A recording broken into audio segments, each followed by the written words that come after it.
السلام عليكم الحبيبات ديالي، كي دايرين؟ لاباس عليكم؟ نتمنى تكونوا مزيانين ويوصلكم هذا الفيديو نتوما في احسن الاحوال وفي صحه جيده يا رب.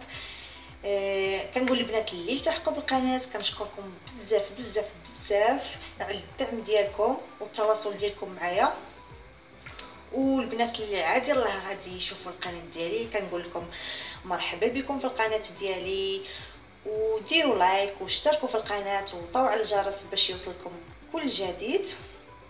كما كتلاحظوا من الصوره جبت لكم واحد الوصفه سهله ماهله وكتوجد في اقل من 10 دقائق. وصفه بسيطه كنديروها للعشاء ولا للغداء، حتى للدراري بحال هكا اللي كيمشيو هكا للمدرسه كيصايبوا لهم الامهات الماكله اللي كيديوها معاهم من المدرسه، حتى هي كتصلح لهم هذه الوصفه. غادي نمشيو للمقادير. عندي هنايا بطاطا، سمحوا لي كنت نسيت البيض. المهم عندي هنايا بطاطا على حسب المقله اللي عندكم. عندي هنايا جوج ديال البيضات.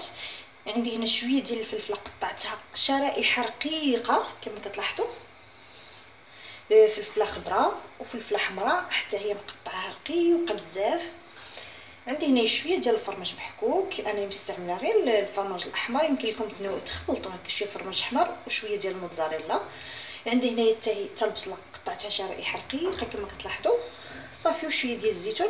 يمكن لكم تضيفوا الطون ولا الكفته، انا ما غاديش نستعمل صافي دايره غير الفرماج غنكتفي به. كما قلت لكم يمكن لكم تضيفوا حتى الطون ولا الكفته.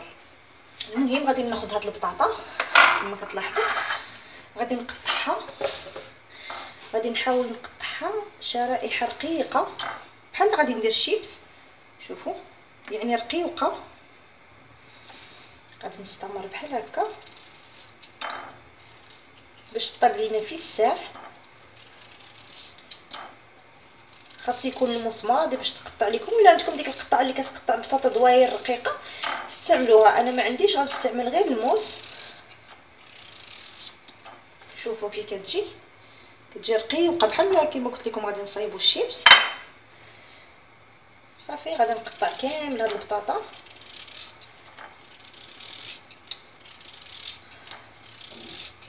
كما لاحظتوا انا يعني كنحاول ندير غير وصفات ساهله وفي متناول الجميع، وتكون سهله وبسيطه بحال هكا اللي كيبغيوها الوليدات.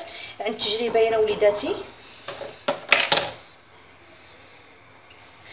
صافي حبيباتي، غادي نكمل التقطع ديال البطاطا، عاد نكمل معكم باش نوريكم الطريقه ديال التحضير.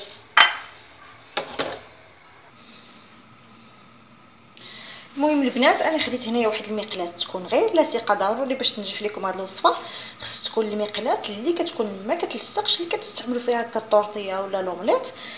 غادي نقص ليها البوطه، غادي نديرها على عافيه مهيله صافي، وغادي نوضع شويه ديال الزيت، معلقه بحال هكا ديال الزيت صافي بحال هكا صافي. وغادي نجيب هاد البطاطا ديالي، غادي نستفها بحال هكا. كما كتلاحظوا البطاطا راه عندي رقيقه باش تاخذ ليا الطياب في الساع.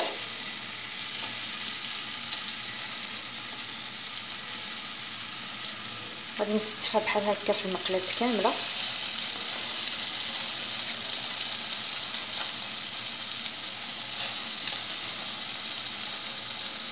يمكن لكم الا بغيتو ديروها كبيره على حسب المقله اللي عندكم. انا هذه هي المقله اللي عندي ما كتلصقش. الا كانت عندكم المقلاه كبيره يمكن لكم ديروها في المقلاه الكبيره، يعني نفس المقادير، غير البيض اللي يمكن لكم تدوبليو وديروا بحال هكا 3 ولا 4 ديال البيضات. المهم انا هذه المقله اللي عندي ما كتلصقش استعملتها، ولا يمكن لكم تستعملوا هكا جوج الا كانوا افراد الاسره بزاف. كما قلت لكم هاد الوصفه كتجي زوينه للعشاء، كتجي ساهله وبسيطه وصحيه صافي. غادي نستفاد الشرائح ديال البطاطس. هي وصفه سهله وبسيطه، غنحاول نسد كاع هاد الفراغات بحال هكا. غادي نحاول ندير غير فريسه ديال الملحه حيت راه غادي ندير البيض فيه الفرماج، فيه الملحه والفرماج صافي. وغادي نغطيها بهاد القفاله، غادي نخليها واحد 5 دقائق بلا ما طابت ليا ديك البطاطا على عافيه مهيله كما كتلاحظوا صافي. من بعد غادي نتلاقى معكم باش نكملوا الوصفه ديالنا. صافي البنات، هنا كما كتلاحظوا البطاطا ديالي هي طابت، ها هي بارطبه صافي. دابا غادي نمشي للمرحله الثانيه. غادي ناخذ هنايا 2 ديال البيضات،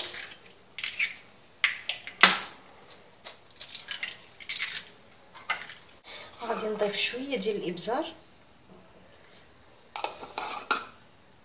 وشويه ديال الملحه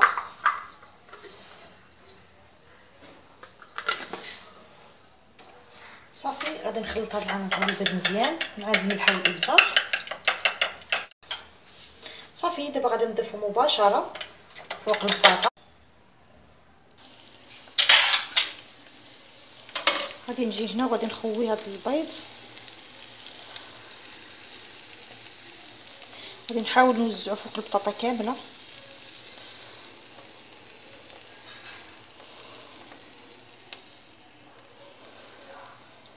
باش كلشي يتلبس ليا بهداك البيض.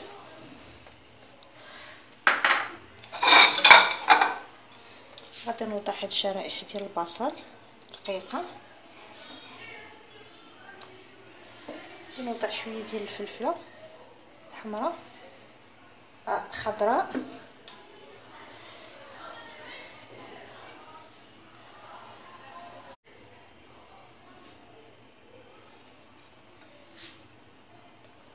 بحال هكا. غادي نوزعهم فوق البطاطا.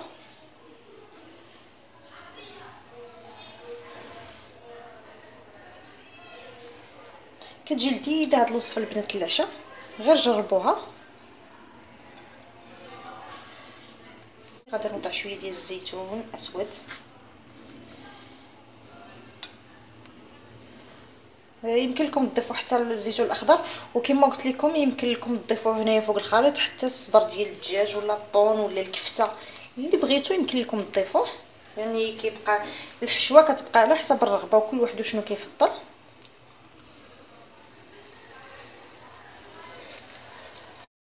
صافي هنايا من فوق غادي نضيف الفرماج محكوك. كما قلت لكم يمكن لكم ديروا الفرماج ديال الموتزاريلا والعافيه، غادي نخليوها على عافيه مهيله. غادي ندير الفرماج كما كتلاحظوا، وغادي نزيد نحك فوقها شويه ديال الزعتر ونخليها على عافيه مهيله ونغطيها بشي غطايه مده 3 دقائق ولا 4 بلا ما طاب ليا داك الفرماج وتعلك. ونتلاقى معكم في طبق التقديم. المهم البنات، ها هي البيتزا ديالنا. كنتمنى تعجبكم وتجربوها، لانها فعلا كتستحق التجربه، وكيبقى الطبق ساهل ماهل. يعني في اخر لحظه يكون عندك غير البطاطا والبيض والفرماج وتوجديها عشيوه ساهله ماهله وبسيطه. وتاكدوا بان الدراري راه كيحماقوا على هاد الوصفه. صافي البيتزا ديالنا واجده بلا عجينه بلا حتى حاجه. هنا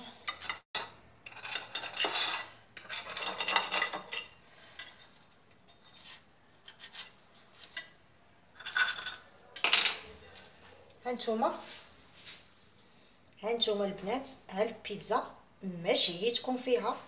نتمنى انكم تجربوها. شوفوا كي كتجي من التحت، شوفوا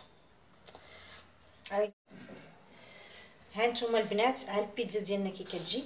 شوفوا من التحت كي كتجي حمراء.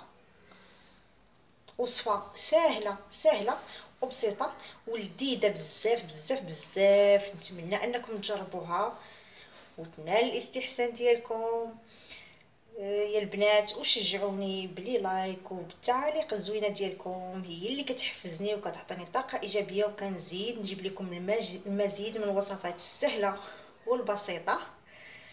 المهم هذا هو الشكل النهائي ديال البيتزا ديالنا. هانتوما ها هي هانتوما كي كتجي من هنايا كتجي طايبه. كما قلت لكم وصفه سهله وبسيطه ومغذيه وصحيه. يعني هو فيها البروتينات، فيها البيض، فيها البطاطا، فيها الفرomاج، الخضر يعني كندخلوهم هكا لوليداتنا.